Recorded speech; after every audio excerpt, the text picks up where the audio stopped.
আসসালামু আলাইকুম। সফর জেলের আপডেট। সফর জেলের আপডেটটা হচ্ছে বর্তমান সময়ে আমরা সফর জেল করাচ্ছি খুব বেছে বেছে খুব কম কাজ করতেছি। তার কারণ বর্তমানে মক্কাতের অবস্থা খুব খারাপ। এটা আপনারা সবাই জানেন। অল্প টাকা দিয়ে যারা কাজ করতেছেন তারা সবাই মোটামুটিভাবে প্রতারিত হচ্ছেন। এই নিউজ আমাদের কাছে অহরহ আসতেছে। যার কারণে আমরা খুব কম কাজ নিচ্ছি এবং কাজগুলো খুব মানে সূক্ষ্মভাবে তুলে দেওয়ার চেষ্টা করতেছি। কাজ উঠতেছে তারপর আবার কাজ নিচ্ছি, কাজ উঠতেছে তারপর আবার কাজ নিচ্ছি।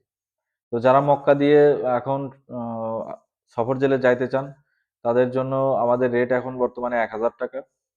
রিয়াদ দিয়ে যারা যাবেন তাদের জন্য 1,100 টাকা এবং আল হাসাদ দিয়ে গেলে 1,200 টাকা। মক্কা দিয়ে এখন 5 থেকে 7 দিন লাগতেছে। যারা বলে 2 দিন 3 দিনে দেশে যাবেন এগুলো সম্পূর্ণ ভুয়া নিউজ।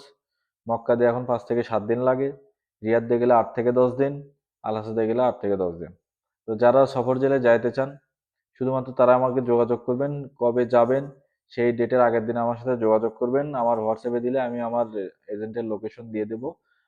আপনারা সেখানে গিয়ে তারপরে তার সাথে আমাদের যে লেনদেনের যে কার্যক্রম সেগুলো কমপ্লিট করবেন। করলে আপনাকে আমরা সফর করায় দেবো ইনশাল্লাহ। তো যারা সফর জেলে যেতে যাচ্ছেন এখন অবস্থা একটু ভালো, পাঠায় দেন, চলে আসেন। ধন্যবাদ।